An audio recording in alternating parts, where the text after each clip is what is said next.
from Nebraska's trusted news source. This is Channel 8 News at 6.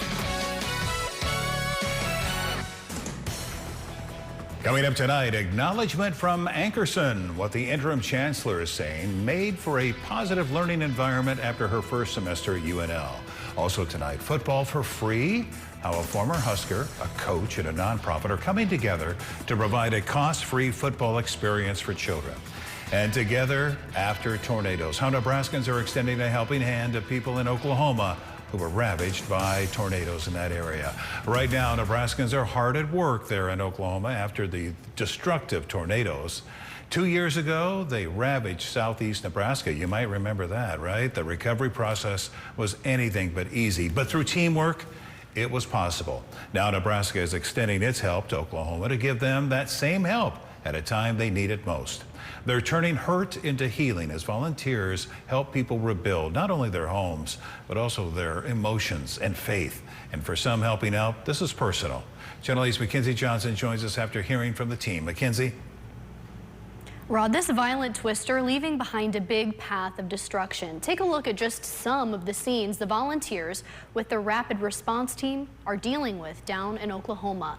While they might be rolling up their sleeves and getting their hands dirty, they say that's not always the most important part of their work.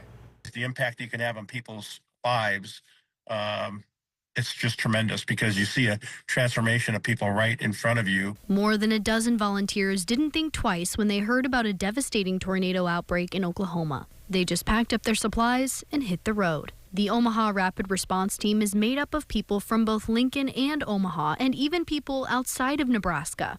They've been in Oklahoma for about a week now, helping local families who are dealing with disaster. It is the worst day in these people's lives. We pick up debris. We help them kind of go through some of their things and try to retrieve whatever they want to keep. The guys are helping with big equipment. For some of the volunteers, this is a mission that hits close to home. They themselves were impacted by the Arbor Day tornado outbreak here in Nebraska 2 years ago, which tore through the Lincoln and Omaha areas, ripping apart hundreds of homes in Elkhorn. The team leader, Ken Gruber, says this is healing for them and the people they're helping. We want to not only address their physical needs, but their mental, emotional, and spiritual needs if needed. You're just sitting there listening to a story for 30 minutes or 60 minutes or 2 hours. You're actually doing the most important work. Gruber says it means everything to their team to put a smile on people's faces as they navigate through the aftermath of the tornado. We look at them all as divine appointments. You know, we want to build a relationship. We continue to follow up for weeks and months and even years. You don't go there to be blessed, but you're already blessed by being able to help these people out. The team will be heading back here to Nebraska tomorrow morning, but they say the work is far from over, and they plan on going back down to Oklahoma if needed. Gruber tells me they're always looking for more volunteers, and if you want to get involved, we have a link on our website in this article at klkntv.com. Reporting in the studio, Mackenzie Johnson, Channel 8 News. All right, thank you, Mackenzie. New at 6, UNL Interim Chancellor Katherine Ankerson reflecting on her first semester's work. The months leading up to her getting the interim position were filled with uncertainty. Don't forget, there was the no confidence vote for previous Chancellor Rodney Bennett. Ankerson's message was more focused on her gratitude for the people that make up UNL. I'm filled with gratitude and pride. This has been a semester of extraordinary progress. Many of our scholars and researchers have earned national recognition for their work that will change Nebraska's local communities and the world. She adds that her first semester was filled with staff, students, and faculty alike working together to foster a learning environment filled with compassion and resilience. Let's get to your first forecast as we are already on a Tuesday night. Cameras, a good amount of cloud cover, a little cooler today after yesterday's mid-80s warmth. Is the warmer temperatures, are they coming back anytime soon? Let's talk to our expert, Chief Meteorologist Rusty Dawkins. Rusty? It'll get back here sooner than later, but we do have a couple of days to get through first, mainly because of all the cloud cover and the very light precipitation. We need a lot more rain. This is a step in the right direction. We just need many more steps like this. So some very light rain in the western half of the state, maybe a sprinkle or two south of Grand Island towards Beatrice and into far southeastern Nebraska. Again, not enough to make a dent, but you know, a little bit is better than zero. Sunset is 8:28 this evening with plenty of cloud cover. We'll see those temperatures slowly drop through the 50s to around 50 degrees by 11 o'clock tonight with mostly cloudy skies and a light north breeze. So not much of a wind, but there's enough. 2017 Yankee Hill Road, our Honda of Lincoln Cam looking at mostly cloudy skies and 57 degrees. A little bit of a northwest wind at 14 miles per hour, but no wind gusts, so that's the good news. Again, the satellite and radar showing a lot of cloud cover and maybe a sprinkle or two, but you have to go all the way over to western Nebraska before you start to see that actually hit the ground. And it is chilly, 40s in the western half of the state, 50s for the eastern half, and not much of a wind, so that does help make it feel a little bit warmer. That rain, while needed, it is not going to be enough, but it's trying as we head through the overnight. Some light rain showers in the southwestern corner of the state. A very cold start to the day with temperatures in the lower 30s. More on that in just a few minutes. Thank you, Rusty. Only on 8, 2 coaches are stepping up for kids in need. At a time when families are playing defense with the economy. Pretty much we started this organization so we can help the youth and help the kids and make it affordable. An opportunity to play both sides of the ball for free. Everybody's welcome, no matter the race, color, gender. Tonight, how coaching on the field is impacting kids off the field. It's not just sports, it's not just football. It's about just being an overall great person, you know, and building character. So. This includes a former Husker football player teaming up with a Lincoln father to give kids the chance to play football at no cost. For them, it's an opportunity to give back and help shape the next generation. Channel 8's Emma Norwood joins us after speaking with the 2 coaches today. Emma. Good evening, Rod. Richard Harris and Erwin Sweeney are giving their hearts to kids and families across Lincoln by running drills, mentoring, and starting a nonprofit sports foundation. It's a way to give a helping hand to those kids whose parents might not be able to afford organized sports. The 6716 Youth Sports Foundation is creating an easier path for kids who need a little extra help. Richard Harris partnering with former Husker football player Erwin Sweeney, who played for Nebraska in the 1990s before going on to play for the Green Bay Packers. Thanks to these 2 men, families will no longer have to worry about the cost of playing football or affording equipment. Don't get me wrong, there are a lot of parents here in Lincoln that can afford to pay, but there are a lot of parents too that cannot afford to pay for their kids to come out and do something good for a change. Harris and Sweeney say they noticed a need for more affordable sports leagues, which is what sparked the idea. Now they're working to give kids between the ages of 7 and 14 a chance to play, and it goes far beyond just running drills. Looking to help this be a stepping stone for the kid in the next level, not just in football. Like I say, we both agree that football is a stepping stone. So if you can utilize this, if this can help you get into college, great. If it can help you to become a better person, so be it too as well. So this is what this program is all about. It's not just sports, it's not just football. It's about just being an overall great person. Through the help of sponsors and donations, they're able to ditch the price tags and give anything a kid needs to play football. And for both coaches, this mission hits close to home. I grew up in a single parent household. So my mom, a lot of time, you know, like I used to see kids like outside playing with bicycles or just playing sports and stuff. And I used to want a bike like that. And I couldn't afford that.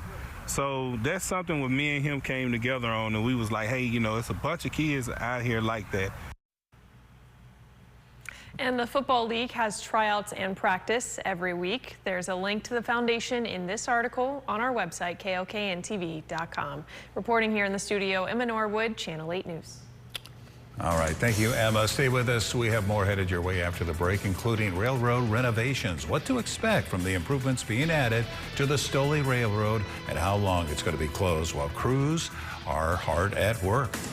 Hi everyone, I'm Danielle De Silva and I'm reporting from outside the new Old Main Bar here in Crete. Today is their opening day and this comes nearly 2 years after a massive fire wiped them out completely. I spoke with the executive chef and the co-owner all about how they're coming back bigger and better than before, and it involves fine dining, local aged meats, and a golf simulator that this reporter got to test out. Stay tuned.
Developing now, Stoley Park Railroad is set to close for some major renovations.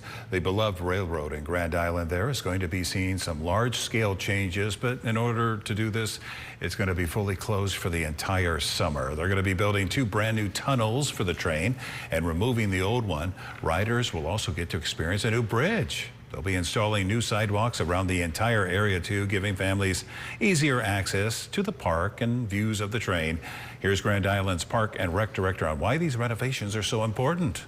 I think it means there is a future for the park, right? I mean, for this area, I think that means that, the community's really invested in it, and I think the train will be here for years to come with this new improvement, and it's going to be just, Stoley Park is already a loved park, and I think it's just going to be very well used.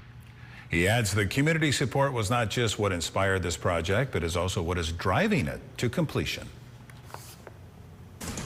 Looking at my notes here, 61 degrees for a high today in the capital city. That's 10 degrees below average. Are we going to get back to normal anytime soon? The forecast when we come back.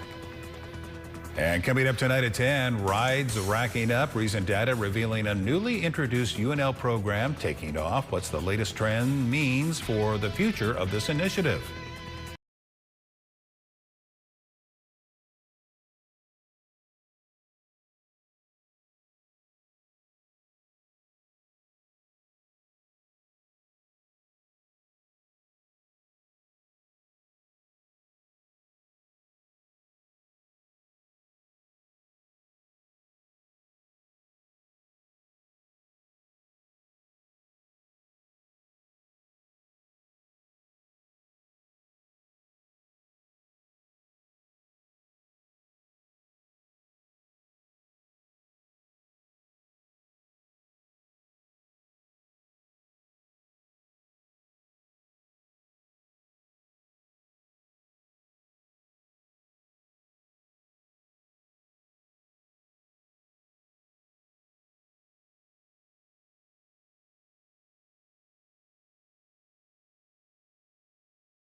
New at 6, one single foundation raising $20,000 for wildfire relief. The Oregon Trail Community Foundation was able to do this through online donations and community contributions going towards their Moral Fire Relief Fund. Every penny of that $20,000 is going to be going to individuals and families who were impacted by the recent wildfires. They're giving the funds to the Nebraska Sandhills Ranchers Fire Relief Fund so it can be given to people in the area. Organizers say they're going to continue accepting donations as needs evolve and recovery efforts continue. Now, your Storm Alert Team forecast with Chief Meteorologist Rusty Dawkins.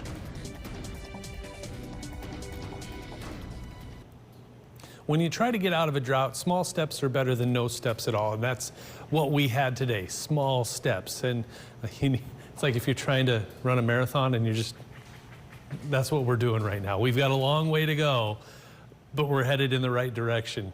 A little bit of light rain out there. It looks like Beatrice and Hebron had just over 1/10 of an inch, almost 1/4 of an inch in Beatrice. North Platte just over 1/10 of an inch. Scotts Bluff and areas into the Panhandle a little bit more. They had some snow too. But around here, 1/100th in Wahoo, Grand Island, 2/100ths in Hastings, Hebron at 12/100. So, I mean, it's something. 1700ths in Beatrice, that's not bad, but it's a drop in the bucket. We need a lot more. 61 for a high today. That was early this afternoon. 10 degrees below the average of 71. We'll probably do this again tomorrow, and then on our way up we go temperature-wise. But cloud cover all over the place. No precipitation, maybe a raindrop or two. That's about it on our Allocam at 21st and L Street. You can see the sun. I mean, it's right there. It's peeking through. Very quiet, too. Where's everybody at? Temperatures are chilly. It's almost a very early spring feel. It does not feel like early May at all, but we're at 53 in Columbus, 51 in O'Neill. Look at these temperatures over here, 43 in Scottsbluff, some 30s in Kimball County, Cheyenne County, maybe even Banner County, just south of Scottsbluff. But around here, we're in the 50s. We're at 55 in Grand Island, York, Hebron, all at 55 degrees, 57s in Lincoln and Wahoo. This helped. When you have wind that isn't terrible bad, it made for a much better, at least the first half of the day. And now it is a little on the breezy side, 14, 17 miles per hour, but no real wind gusts. The light rain, just a sprinkle or two here between Grand Island, Beatrice, over towards Falls City, cloud cover in Lincoln. 1 or 2 raindrops here, maybe some light to moderate rainfall there just southwest of McCook. So that's where that's going to stay too. Notice maybe a sprinkle, but if there's any kind of decent rainfall, it'll be in the southwestern corner of the state, which good for them. Everybody in the state needs some precipitation, so if you can get some, by all means, have at it. But most of the state will remain dry through tonight, through a good portion of the day on Wednesday as well, and eventually clearing that sky out by Wednesday night. We have to wait a little bit longer for some more chances for precipitation, and there are a few chances out there. A spot shower tonight, otherwise cloudy and 40 degrees. Some 30s out there as well, maybe even some middle 30s, so a little frost possible a little further west. Another chilly day tomorrow, 58 degrees. We might get to 60, but I'll say 58 with clouds and that light north wind at 5 to 15. So again, really close to 60, but I think most of the day will hover in the 50s. And then after a chilly start to the day on Thursday, we bounce back and look at all those 70s and 80s. We're looking at temperatures that may even get into the upper 80s, possibly 90 by early next week. And also, I'll point out Mother's Day, that might be a top 10 day right there. Is looking nice at this point. Thank you so much, Rusty. New at 6, Lancaster County Sheriff Terry Wagner receiving a special gift. Check this out. Senator Pete Ricketts stopped by to present Sheriff Wagner with a commemorative flag.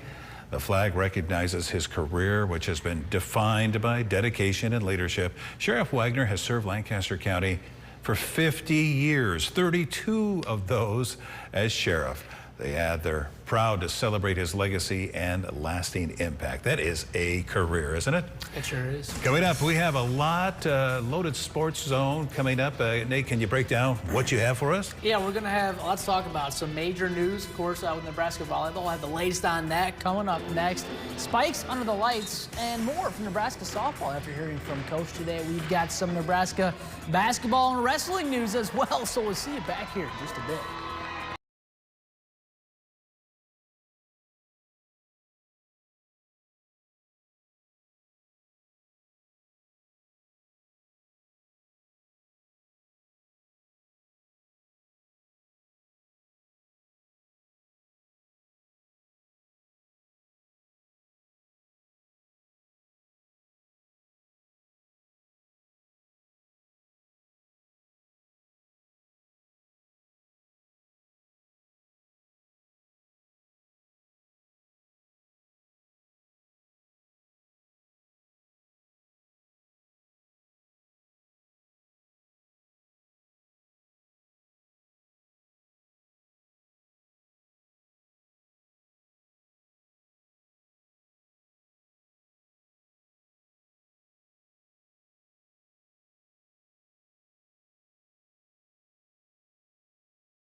Sponsored by Greens Furnace and Plumbing.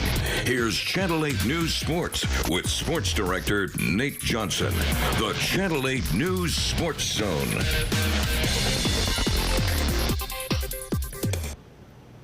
Nebraska will be playing in the inaugural Spikes Under the Lights showcase at AT&T Stadium this summer in Texas. Welcome into the Sports Zone. Thanks so much for joining us. The Huskers will be a part of its first-of-its-kind tournament in the world of college volleyball, which will feature a $1 million prize pool, the largest ever awarded in women's college sports. Nebraska will be one of 4 teams competing in this 3-hour exhibition event, which will air live at 7 p.m. on a major national network. Broadcast partner details will be announced in the coming weeks. The 100,000 capacity stadium will host not only the Huskers, but other powerhouse programs, including Penn State, Florida, and SMU. Now, all of the games will take place in one night, and head coach Danny Busboom Kelly said in his statement, "We are excited and honored to be a part of this historic event that showcases the continued growth of women's volleyball." Tickets will be available through a Huskers Athletic Fund member pre-sale beginning